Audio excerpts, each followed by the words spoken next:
Semua orang yang ada atas muka bumi ini buat kebaikan. Jangan tunggu masa yang sesuai, jangan tunggu orang. Buat kebaikan, jangan pilih kebaikan yang kita nak buat.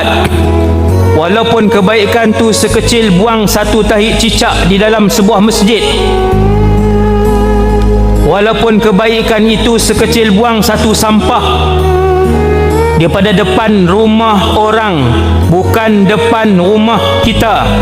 Satu plastik sampah kita nampak depan rumah orang, kita ambil, kita kata, ya Allah, aku bersihkan rumah dia kerana-Mu ya Allah.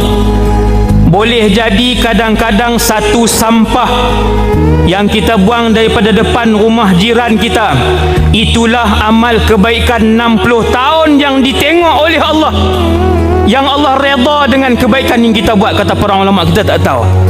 Betul tuan ni yang saya sebut ni. Kita tidak tahu amal ibadah kebaikan mana yang kita buat yang dipandang oleh Allah.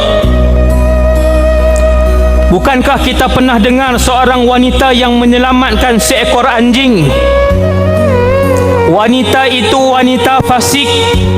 Wanita itu wanita fasik. Dia selamatkan seekor anjing yang kehausan. Allah pandang amal dia, Allah redha, Allah ampun perempuan tadi masuk syurga.